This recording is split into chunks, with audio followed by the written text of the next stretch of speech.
Rows of RVs now line Washington's streets, not for travel, but survival. Families who once lived in apartments or houses are now fighting homelessness in camps growing faster than housing. Let's explore what's really happening. All right, so we're going to talk about one of the biggest problems every city in the country is facing right now that folks might not know about. Did you know that the fastest growing demographic of homelessness is the baby boomer generation? They are falling into homelessness faster than during the Great Depression.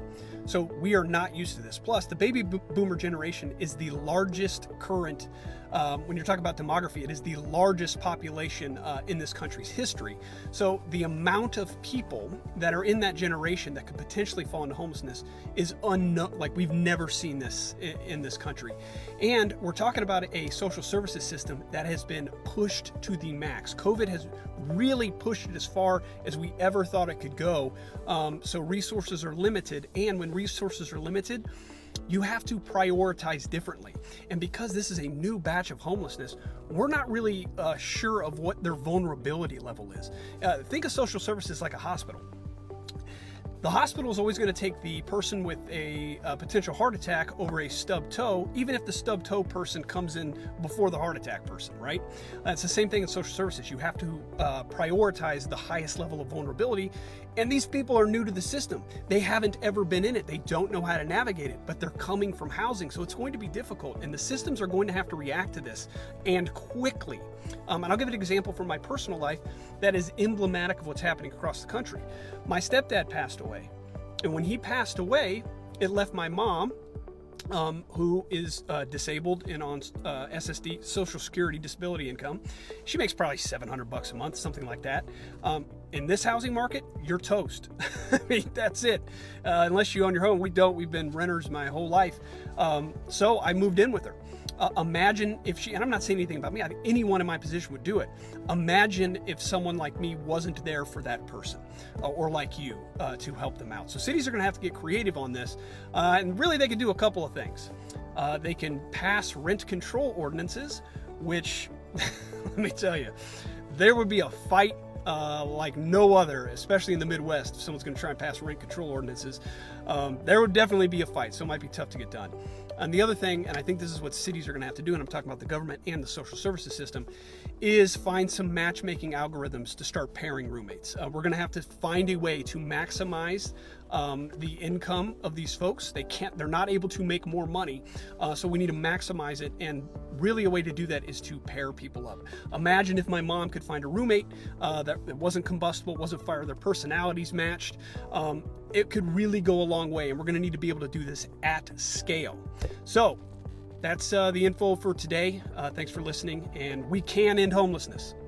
The sky over Seattle is low and gray, the kind of morning that keeps headlights on a little longer than usual. On an industrial stretch where freight trains breathe and forklifts beep, a long line of RVs sits nose to tail. Blue tarps flap in the marine breeze, a generator coughs itself awake, and someone in a parka walks a dog between puddles that never quite dry. This isn't a campout. It is the new address for hundreds of families and single workers who, not long ago, were paying rent in apartments they could manage. The math changed. The roof moved. The wheels never stopped turning. If you live here, you've seen these blocks: Soto and Georgetown in Seattle, Interbay and Ballard's side streets, Aurora's long corridor. On the east side, pockets near Bellevue's edges where zoning meets construction sites, down in Tacoma's tide flats, and out by Spokane's rail lines. The rigs aren't shiny. Class C's with sun-faded stripes, fifth wheels with brittle decals, travel trailers patched with tape and hope. On a wet day, the moss climbs the rubber and makes every window look older. But inside, there are family photos tacked up with painter's tape and little shoes lined by the door, because even a moving home needs a rhythm. Meet Elena and Marco. She is a childcare worker who used to walk to her job in Lake City. He is an electrician's apprentice with a hard hat scuffed by long days on ladders. They had a one-bedroom apartment that bent their budget but did not break it until their landlord sold the building, and the new lease came back with numbers that did not make sense. They ran the checklist that every working family runs. Another apartment? The waiting list was months long. A roommate? They have a 6-year-old who needs sleep. Move farther out? Commuting would eat every dollar they saved. They bought a 1999 Class C with soft spots in the ceiling and a shower that needed a new pump. They did not pretend it was a dream. They called it a bridge. A bridge in Washington's winters is maintenance and patience. You learn what condensation does to thin walls. You crack a window even when you are cold because the air needs to move. You stop the microwave when the space heater is on because breakers pop at the worst time.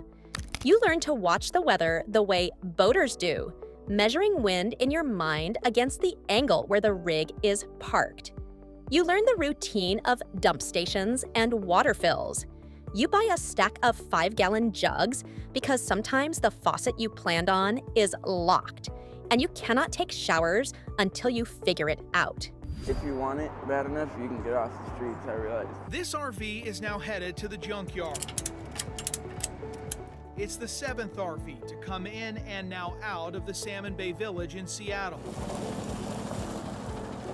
Isaiah was one of the first people to live at Salmon Bay when it opened in December. He came from an encampment in the Ballard neighborhood, where RV camps have shuffled around for years, and so have the issues around them like fires, drugs, and shootings. Isaiah traded his RV for a tiny home at a camp with basic services like a kitchen, bathroom, showers, and rules. I kind of like that because it's like accountability. People are actually holding you accountable and wanting you to push yourself to do better, you know? This program gives someone a place to park their RV, gain trust with that system again, so that we can get them into permanent housing and then permanently dispose of the RV.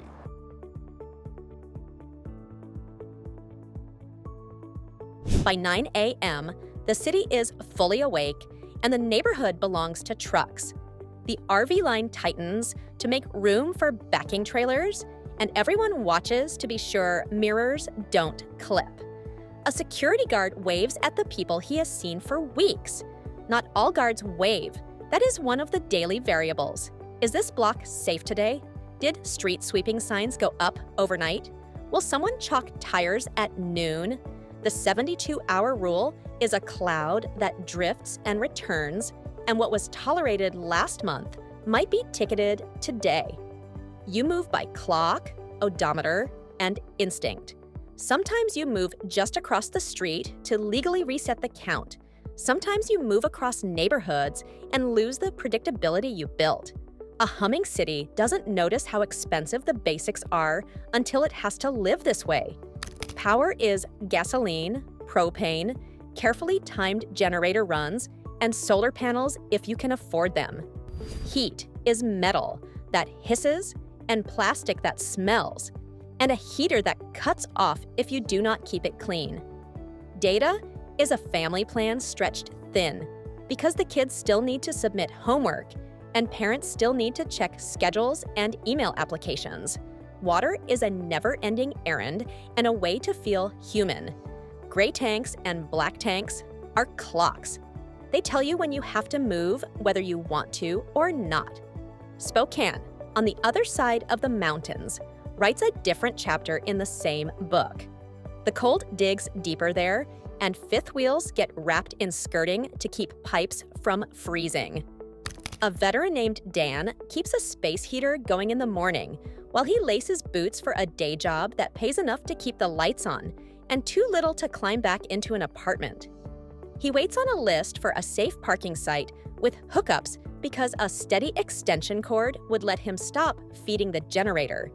Every day he does the checklist in his head: food, propane, water, work. Every night he checks the carbon monoxide detector and cracks a window a finger's width even when his breath fogs the air. Every RV street has unwritten rules. You do not run the generator all night. You keep your trash small and under control. You watch each other's doors. If there is a fire, someone yells for water, and the sound doubles because you cannot afford to wait for a truck. A single bad battery hookup can bring a rig down in minutes and scorch the paint off neighbors. People pass around tips like lifelines. Use a ceramic heater if you can. Keep a spare fuse kit. Check your LP lines with soapy water. A community knits itself in tiny, practical gestures. A stranger brings a roll of butyl tape when they see someone climbing onto a roof with nothing in their hands. Someone shares a spare stabilizer pad when the rain softens the ground under a trailer. The politics of this are louder than the people who live it. There are neighbors who want every RV towed today. There are neighbors who drop off water and say, "Keep the street clean." There are business owners who call the city because they cannot have customers stepping around spilled waste and shattered glass. The truth holds all of it at once. A street that becomes an RV camp can turn messy fast. Scavengers come looking for copper and leave torn wiring. Tires pile up because disposal costs more than anyone has on hand. A few people struggling with addiction create a storm of perception that blankets everyone. And yet, inside many rigs, life is quiet and orderly and focused. The chaos you see through a wide-angle lens isn't the whole picture. The camera misses how many families are working, how many people go to bed early so they can be on time for shifts. Listen to Andrea in Tacoma. She's a home health aide who knows every bus line between patients and every uphill stretch that burns calves in the afternoon. When her landlord raised rent, she tried to stretch the difference with overtime and side gigs. The car broke. The repair bill ate the cushion. She bought a small trailer and parked it where a friend said it would be okay. The tags were expired. There was a plan to fix that when a paycheck arrived, and then a tow truck came at 6 a.m. while she fumbled barefoot for paperwork in the dark. The storage yard fee grew fast. The trailer was gone before she gathered the cash. She's sleeping in her car, which leaks, and hates that the RV that kept her off the sidewalk turned into a memory she cannot afford to retrieve. It is easy to turn all of this into a question about rules. But underneath the rules is time. Housing takes time. Governments pass plans, write grants, hire builders, and watch costs climb in the time between a press release and a ribbon cut. Washington is trying to add more options. Some cities are buckling parking minimums and opening doors to accessory units behind the bungalows. The state has nudged zoning toward duplexes and fourplexes on lots that used to allow only a single house. Old hotels and offices are slowly turning into apartments with doors and locks that rents can reach. It is progress. And yet the math in the street is immediate. Rent is due today. A rig's tires need air today. A child needs a quiet corner for homework tonight. In Olympia, a row of RVs edges a line of trees near a freeway on-ramp. At dusk, the traffic hisses like rain and the wind moves the tops of the firs. Somewhere in the line, a woman named Patrice is cooking rice in a pan while her grandson colors a map of Washington's counties. She keeps the world small and precise. Spices in labeled jars, shoes lined heel to toe, a battery clock on the wall that tick-ticks because a steady rhythm is comforting. She worked in a kitchen for years, became a supervisor, and then the restaurant closed. The new place pays less. The numbers did not work when her roommate moved out. She calls it a lull and refuses to let the story harden into resignation. Washington's RV streets are not identical to tent encampments, but the lines connect. An RV is a shelter with a lock and a little heat, a door you can close with your children inside. For a lot of people, congregate shelters do not fit. Couples cannot stay together. Pets cannot come. People who work odd shifts cannot sleep in rows.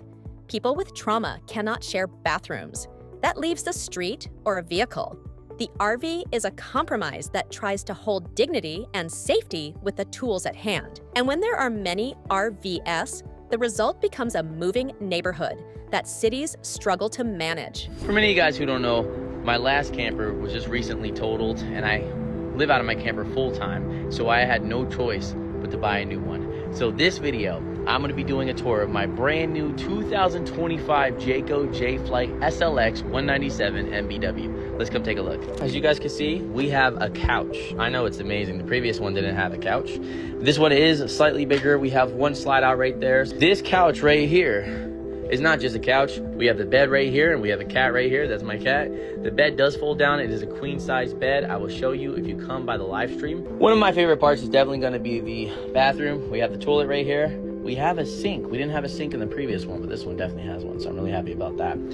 We have a mirror. We have a nice size shower. This was a tour of my brand new 2025 Jayco J-Flight SLX 197 MBW. Make sure you guys stop by. I'm live every day. Much love. Sweeps are a word that mean different things depending on which side of the windshield you live. To the housed, a sweep can feel like a reset that clears debris and lowers anxiety. To the people inside the rigs, it is a storm that tears up stability. You lose your spot in an informal network. You lose a power extension that a neighbor let you snake to their small generator for a part of the evening. You lose a safe corner, and sometimes you lose what you cannot carry. The city offers referrals, but the waitlist and eligibility rules collide with the size of the rigs and the complexity of lives. The street takes everyone because it cannot say no. And yet, there is another approach unfolding in small corners. Safe parking programs in church lots and city yards with bathrooms, light, and security. The rules are strict. No drugs, quiet hours, check-ins, and checks on the rig's condition. The payoff is stability and sleep. Plug-ins for heat, a pump-out truck on a schedule, a case manager who asks the same questions until the right answer appears. Do you have a missing document we can help replace? Can we fix your registration and get you legal so a tow does not end your world? Do you have a Section 8 voucher application in? And if not, let's start. The line for these slots is long. When you are inside, you feel the luck in your bones. Further north in Bellingham, an RV street curves along a greenbelt where the blackberry vines slump into the ditch. College kids on bikes ride past with earbuds in, dodging potholes by habit.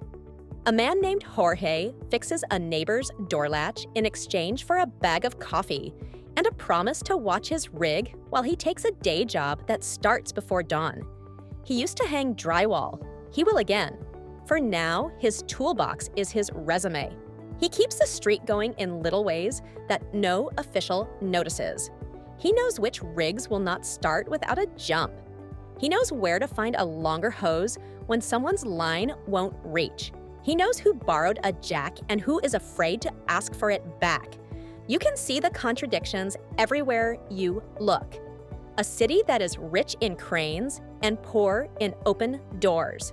A family that's organized enough to keep a log of water fills and still cannot afford an apartment that would fit their budget 5 years ago. A state with some of the highest growth in the country and a shortage of places where that growth can live. It is not hypocrisy, it is a mismatch between stories we tell about the middle class and the cost of the ground under our feet. So what is the fix? There is no single fix. There are dozens of steps that add up to a path where RV lines shrink because they are no longer needed. More safe parking spaces with power and sanitation, staffed by people who know the work and respect the residents. More rapid repair funds that make an unsafe rig safe and a towable rig legal. Debt relief for the tickets that trap people in a cycle of fines they cannot pay. Real investments in mental health and addiction, care that include exits from the street that stick. Backyard apartments built by the hundreds, not the handfuls, in every neighborhood, not just the ones on the map someone decided could handle it. conversions of empty buildings that sit dark at night while families hover in vehicles outside. Less red tape when time is the most precious resource the street will never give back. There is a small victory in Kent where a faith group opened a lot and said, "Bring your dogs and your kids. This is about a horizon, not a punishment." The first week, the residents slept. The second week, appointments got kept. IDS got replaced. New jobs stuck because you can do a shift when you are not up all night listening for a knock. A month later, a woman who felt invisible walked into a leasing office with a letter from a program and a bank account that could handle the deposit. She moved out with 2 bags and a photo of the rig, where she learned to be twice as tough as the weather. On the other side, in a block near Ballard, an RV caught fire after midnight. Neighbors banged on doors. People ran with extinguishers. A man wrapped his hand in a towel and twisted a propane tank free, rolling it away before the heat could turn the night into sirens and ash. The fire department arrived and did what they always do. They made the worst thing better. The morning after, the line looked shorter. Someone lost a home that wheel bearings carried mile after mile. The city posted notices. The people in the rigs packed their tools and decided which level of risk they could handle that week. Cleanup trucks came. New rigs showed up the next day and slid into space. It is tempting to look at this and make a moral judgment. It is wiser to make a practical one. Is a block of RVSA policy? No, it is a symptom. Do symptoms resolve when they are moved? Sometimes they hide, sometimes they move. Rarely do they heal. If we want healing, we have to build it.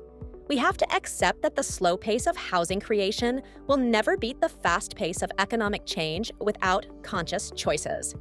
We have to make room, actual physical room. Our cities are not full. Our imagination sometimes is. Back in Seattle, the same block that opened our story winds toward the afternoon. The dog sleeps under a rig where the deck boards are just like teeth. A woman in a fluorescent vest stirs a pot on a 2-burner stove and jokes with her husband about a Seahawks game they listen to on the radio. A kid hops out with a library book and finds a piece of curb that makes a decent desk. A man in a well-used Carhartt knocks on his neighbor's door to see if the jump starter is charged. Far above them, a crane swings prefab panels into place on a building that will open in a year. The RVS will be somewhere else by then. The people inside hope they will not. The question at the center of this is simple. Will Washington build enough places for Washingtonians to live? Not enough for charts, enough for people, enough. So a childcare worker doesn't need a motor to have a room. So a veteran doesn't need skirting to stay warm. So a home health aide doesn't lose everything to a toe. So a grandson doesn't learn to read by flashlight because the battery needs a charge. Until the answer is yes, the RV lines will grow faster than new keys change hands. Until the answer is yes, the story will always start at dawn on a wet street with people doing the very best they can.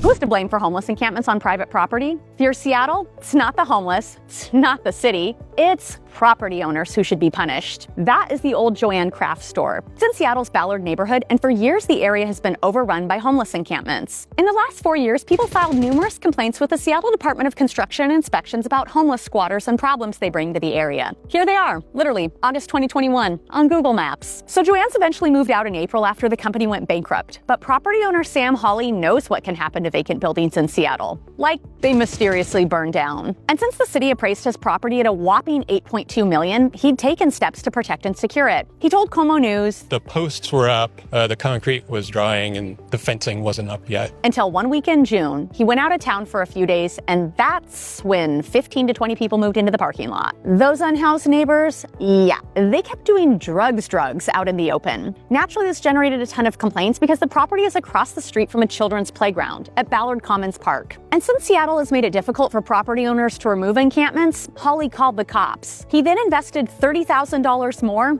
in a new perimeter fence. But for the Seattle Department of Construction and Inspections, this wasn't enough. The city sent him a letter of property violations that included unauthorized entry, litter, overgrown plants, and graffiti. For the first 10 days of noncompliance, penalties are $150 a day. After that, penalties increase to $500 per day for each violation. Penalties keep adding up too until corrections are done and the housing and zoning inspector has come and confirmed the building is in compliance. But this might be a challenge because I was just told people keep breaking the lock to the new gate. The city also sent Hawley a second letter on the same day telling him that his building is now being monitored for 3 months as part of their vacant building monitoring program. So instead of helping Hawley, the city punishes the victim. Of course, they also charge fees for the monitoring, but those depend on the condition of property at that time. A building with no violations still incurs a $332 fee. A building secured with violations totals $652, and a building open to entry is a $782 penalty. And since the state hasn't screwed you enough, they also charge a 5% technology fee.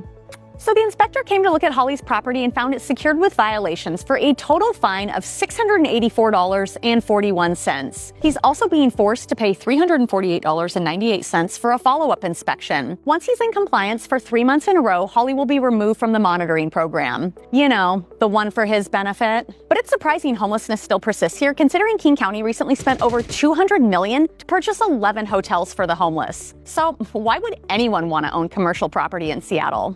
If you're watching this in a warm room, remember that the people in these rigs are not so different from you. Their rooms are smaller. Their alarms go off earlier. Their plans are the same. Stay safe. Move forward. Find a door that opens and hold it for the next person who needs it. That is how a state grows. Not by ignoring the edges, but by pulling them into the center and saying, "We will figure this out together." If this story matters, share it. Comment on your local solution, subscribe for more on housing, and help us keep filming until Washington builds enough homes to retire RVS for good.